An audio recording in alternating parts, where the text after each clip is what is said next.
Okay, we were here 2 years ago, but I'm going to do another video of it because this is a fascinating gig, and this way you don't have to dig back into my archives. In Shipshewana, Indiana, at the Blue Gate Performing Arts Center.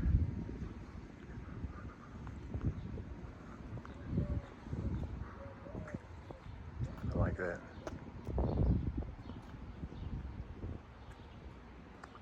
It's really interesting on the highway out here. And we just drove in, and all along the highway, it's all the Amish. It's a big Amish country and Mennonite country, and the buggies are all out here.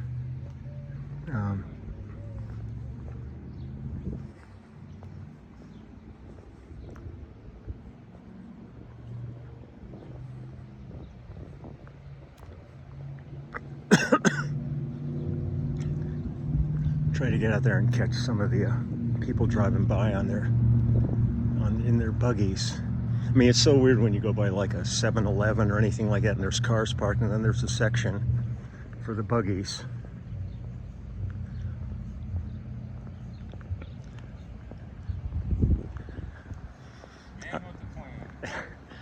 Yeah, we filmed this all 2 years ago, and I don't want everybody to have to go dig back into the archives, so I'm going to film it again because this is such a fun gig. You know, all the memorabilia and stuff. Have you been inside this one? I have. Yeah. I saw BJ Thomas here before the new event. Wow. And that's like sawdust floors. Oh, great. I wish they still had that. It sounded great. You know, it's the last show he did before COVID. And yeah. Downhill from there. Yeah, it was. I did an album with him, and he was such a delightful guy, you know, and it broke my heart when he passed. It was really sad. On my mother's birthday. Really? Man, that's tough. I wanted to...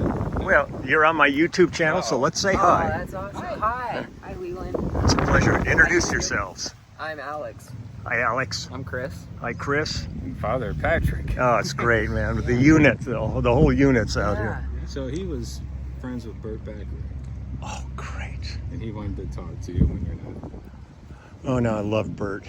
He did. He knew you did some work with him. Yeah. Oh, man, they were something special. So, Tell me about it, your relationship. Yeah, he was, well, I knew that he had, like, he had a thing with, since I'm a kid on the autism spectrum, and he had, like, a thing with kids with autism because of his daughter. Yeah. And so, yeah, I was like, you know, I should write him a letter about it. And I did, and we got this call one day from him. And, Oh, great, yeah. great. Yeah, we got a call. Oh, he was great because he and Hal David were both really dear friends, and you know, it was such a, when you're around those kind of people, it's like the well that everybody draws from as songwriters, and amazing, just remarkable legacies that they've left behind. So I was talking to him all the way up until he passed. Oh, that's great. Yeah. I mean, it's great, especially that he was responsive. Yeah, I know. To you, because a lot of times you write things off to people and it gets lost in the shuffle. You know, a secretary puts it away and forgets. Burt had scored a movie about a kid with autism, and he was investigating and trying to learn more about Asperger's. Yeah. Came across the movie, saw who scored the movie, saw the credits at the end of the movie dedicated to his daughter. So he wrote him a letter just acknowledging, letting him know somebody recognized it, appreciated it. Oh, that's terrific. I think that's fabulous. Yeah. That's. Anyway, there's more to it, but. Yeah, no, but that's a good introduction to a great story. Yeah, I have so many friends that they have family that are, you know, all dealing with different levels of everything, and it's really interesting when it becomes a community, so that everybody can be supportive of each other and kind of know you're not in it alone, that somebody else feels the same way. And so he researched, and he knew Burt's status, of course, but he was raised on the music I raised him on. Bacharach, Halpert, Andy Williams, all the good stuff. So these guys have it. The golden age, really. Yeah, so he was disappointed Burt had lost the Academy Award to Alfie. Yeah. And so we had an Oscar meeting. And it just, we got that's great. Wonderful phone call from him. Yeah, wonderful. And he was supposed to call Alex back and play Alfie. Just didn't work out. It was really funny. There's a girl named Judith Owen, and she's married to Harry Shearer, who's one of the guys in Spinal Tap and all that. And she lives down, one of their homes is down kind of Venice, Santa Monica area in LA, and that's where Bert lived. And she has a great knack for taking people's music and making it her own. Really would change, changes and all that stuff. And she got to talking to Bert, and she did one of his songs, but she did it in her way. And then when she sent it to him, he sent a note back, and she was so excited that, Bert, see what he says. And in the note it said, "If you don't know the chords, call me." And she just it deflated her immediately, because the guy's a perfectionist. Yeah, no, he was. I love I've got this book that I've done, and Burton and Hal are both in it, and Hal's wife Eunice is in it too. So I know Lyle and Sheryl Crow sang it. Received a Gershwin Award. Yeah.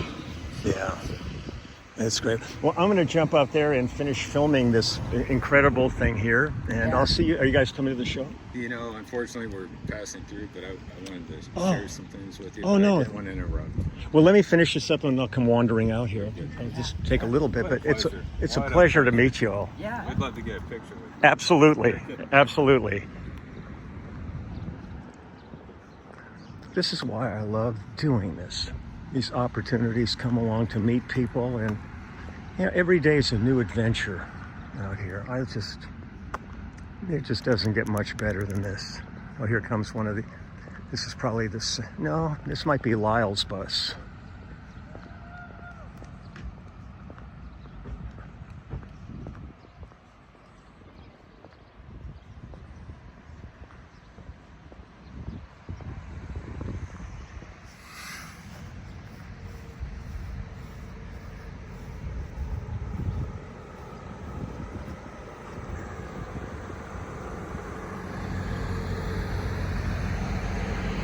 There goes Lyle.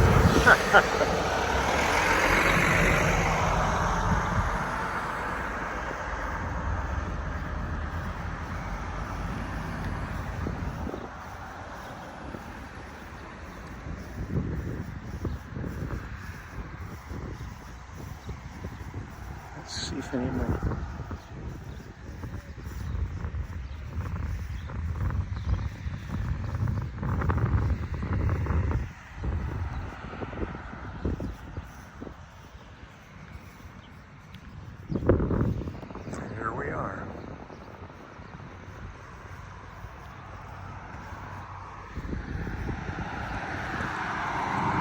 It's nuts.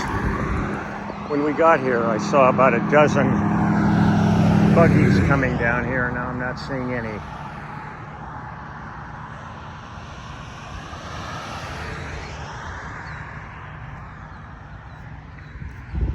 Because they've got this aisle right here is for the buggies, the horse and buggies coming through here. Well, I should get back down in there because we'll probably be doing sound checks soon, and I want to go through the building.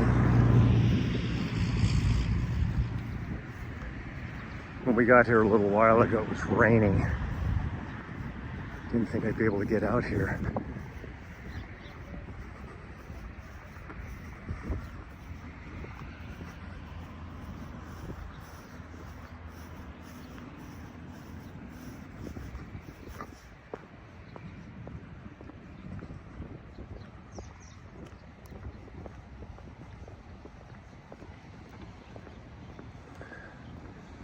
Hopefully some other people seem to have arrived. I hope they didn't take the things I held the doors open without.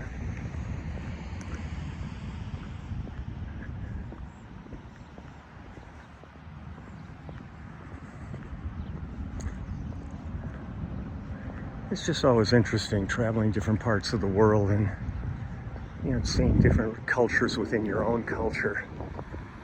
It's really great. I'll probably be back out after sound check because Lyle just pulled in, so we're probably going to be getting to work, so I'll come back out after.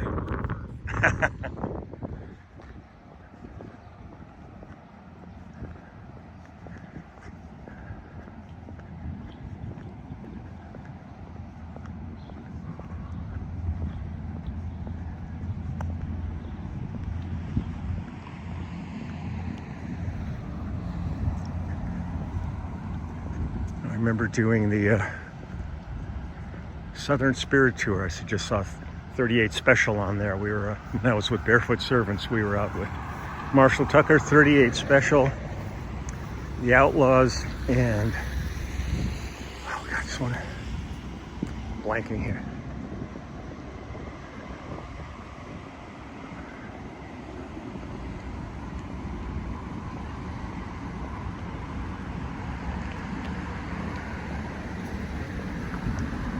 Oh good, the door is still open. I put a hanger in it.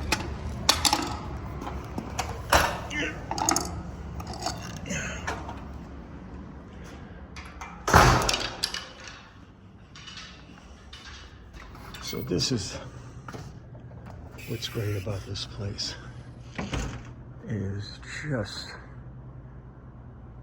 he just asked me to sign a bass for him. Love Merle.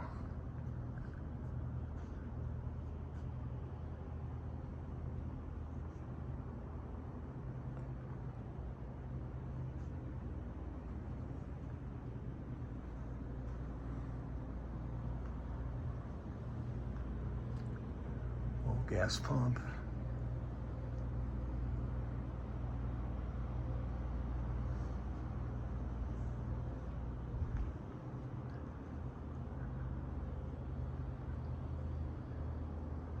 Sweet.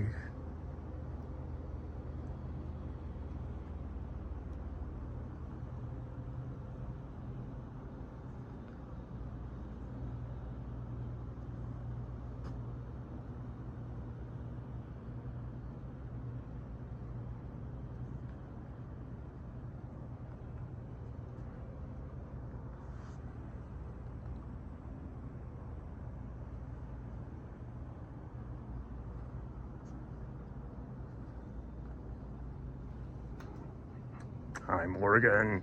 Hey, Leland. I do like that grill with the working headlights. Yeah. That's great. If you can sell it, apparently we can split it 50-50. Perfect. Just don't tell anybody. We'll get out of here quick. Exactly.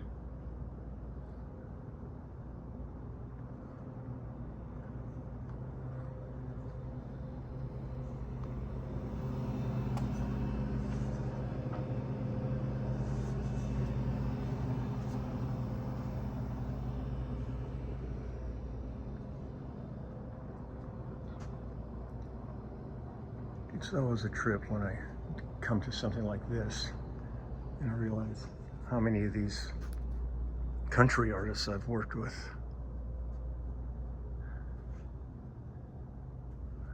Just did a thing about John Michael Montgomery a while back.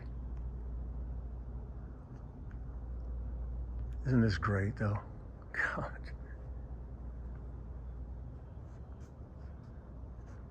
Stephen Curtis Chapman. This.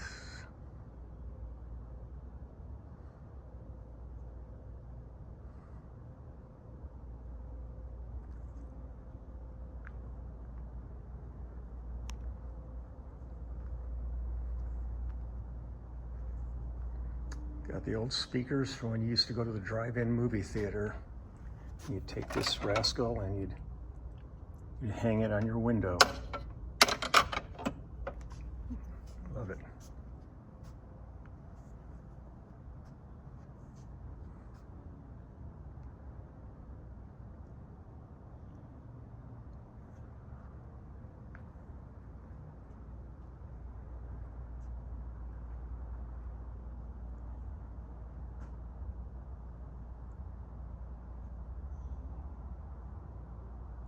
Great mural. Pennzoil up there in Mobile. The Pegasus flying A-horse.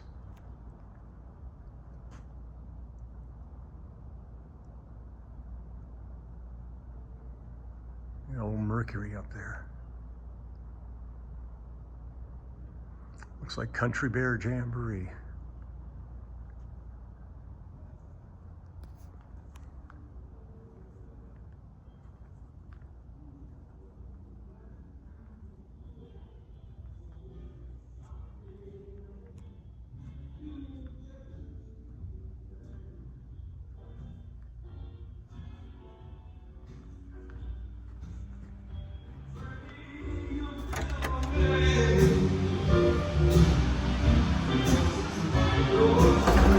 may have to cut this one off and I'll do a two-parter because we are now in soundcheck mode.